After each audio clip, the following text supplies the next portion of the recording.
नमस्कार, मैं हूं किरण रावत और आप देख रहे हैं समाचार फॉर यू। एक नजर आज की हेडलाइंस पर।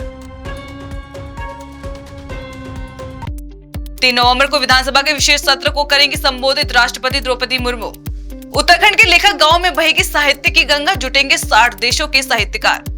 हल्द्वानी में सरदार @150 यूनिटी मार्च की घोषणा, केंद्रीय युवा कार्यक्रम एवं खेल मंत्रालय के निर्देशन में होगा आयोजन। रुड़की हत्याकांड का सनसनीखेज खुलासा, प्रेम त्रिकोण में हुई थी 18 वर्षीय युवक की हत्या। अब खबरें विस्तार से। राष्ट्रपति द्रौपदी मुर्मू 3 नवंबर को देहरादून में विधानसभा के विशेष सत्र को संबोधित करेंगे। विधानसभा अध्यक्ष ऋतु खंडूरी भूषण ने तैयारियों की समीक्षा की और सभी व्यवस्थाएं राष्ट्रपति के प्रोटोकॉल के अनुरूप सुनिश्चित करने के निर्देश दिए। जानते हैं कि हमारे माननीय राष्ट्रपति महोदय पहुंचने वाले हैं 3 तारीख को विधानसभा सत्र को एड्रेस करने के लिए, और हमारे लिए बहुत ही गौरवपूर्ण मौका है। 25 साल उत्तराखंड को हो रहे हैं।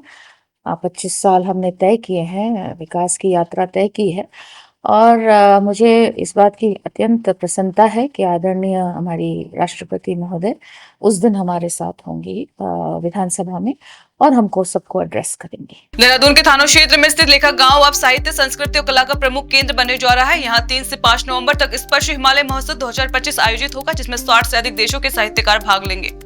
जो देश का पहला लेखक गांव है थानों में, उस लेखक गांव में भी जिसका अंतरराष्ट्रीय संस्कृति, साहित्य और कला का महोत्सव होने जा रहा है, जिसमें दुनिया के 60 से भी अधिक देशों के लोग सम्मिलित होंगे।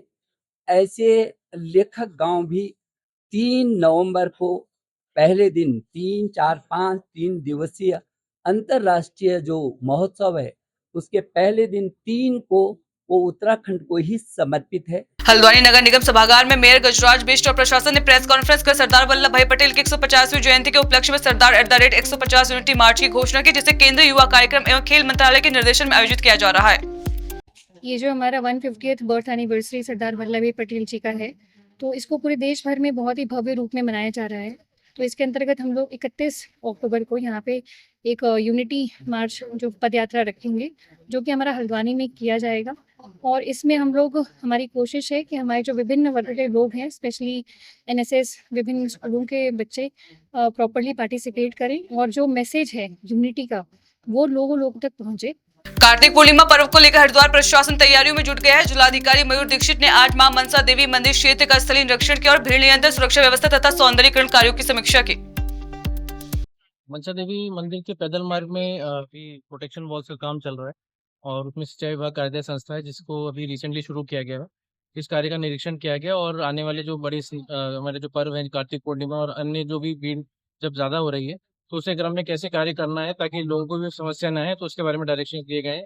इसके अतिरिक्त मनसा देवी मंदिर में भी जो सौंदर्यीकरण की काम चल रहा है, उसका भी निरीक्षण किया गया, और साथ ही वहाँ पर पुलिस चौकी की जो स्थापना की गई है उसको भी देखा गया है। वहाँ पर एक हॉस्पिटल के लिए एक बेड भी लगा दिया गया है, जहाँ पर ऑक्सीजन सिलेंडर आदि की व्यवस्था कर दी गई है। और इसके अतिरिक्त जो आने वाला कार्तिक पूर्णिमा स्नान है, उसमें सभी जो मंदिर में जो व्यवस्था देख रहे हैं, और साथ ही जो पुलिस के वहाँ पर ऑफिसर्स थे, उनके साथ भी चर्चा की। रुड़की के रामपुर गांव हत्याकांड में पुलिस ने बड़ा खुलासा किया है। प्रिय प्रसंग और शक के चलते 18 वर्षीय आस मोहम्मद की हत्या उसके दोस्त इंतजार उर्फ अस्तक ने की। पुलिस ने इंतजार को गिरफ्तार कर लिया है, जबकि उसका भाई फरार है। खैर, कोतवाली क्षेत्र में रामपुर के पास में गन्ने के खेत में एक युवक की डेड बॉडी पुलिस को मिली थी, जिसका गला रेत के हत्या की गई थी, और इसकी पहचान आस मोहम्मद के नाम से हुई थी। तत्काल मामले की गंभीरता को देखते हुए पुलिस के द्वारा मृतक के पिता से एक तहरीर लेके इसमें अभियोग पंजीकृत किया गया था, और क्योंकि मामला काफ़ी संगीन था, इसलिए हत्या के आरोप में पुलिस के द्वारा जो आवश्यक छानबीन है वो स्टार्ट की गई थी, और विवेचना की प्रगति को ध्यान में रखते हुए SP ग्रामीण और CO द्वारा भी इसका पर्यवेक्षण काफ़ी निकटता से किया जा रहा था। आज 2 दिन के बाद इसमें एक महत्वपूर्ण सफलता हाथ लगी, जिसमें मुख्य हत्यारोपी जिसका नाम इंतजार उर्फ अस्तक है, उसको पुलिस के द्वारा गिरफ्तार किया गया है। आज जो प्रारंभिक पूछताछ से उसके द्वारा इस हत्या को करना और उसके घटनाक्रम को भी पुलिस के द्वारा के समक्ष रखा गया है।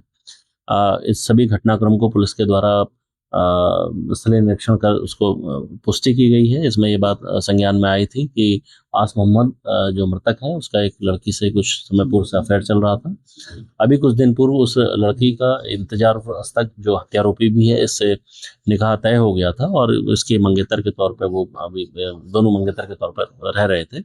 इस बात को लेके जो मृतक है उसमें काफ़ी और इनके बीच में आपस में काफ़ी झगड़े तक की नौबत आई थी, जिसको लेके जो हत्यारोपी द्वारा इसको बुलाया गया था और आपस में झगड़े के बाद गला रेत के इसकी हत्या कर दी गई। इसमें जो हत्यारोपी है इंतजार अवस्था, इसके भाई के द्वारा भी इसमें मदद की गई है, वो अभी फरार चल रहा है, शीघ्र उसकी भी अरेस्टिंग कर ली जाएगी। अभी इसको न्यायिक अभिरक्षा में भेजा जा रहा है और जो आवश्यक साक्ष्य संकलन किए जा रहे हैं, इसमें अगर अन्य कोई भी सम्मिलित होगा उसको पुलिस के द्वारा उसको संज्ञान में लेते हुए आवश्यक वैधानिक कार्रवाई। इस बुलेटिन में फिलहाल इतना ही। उत्तराखंड की तमाम बड़ी खबरों से जुड़े रहने के लिए देखते रहिए समाचार फॉर यू। नमस्कार।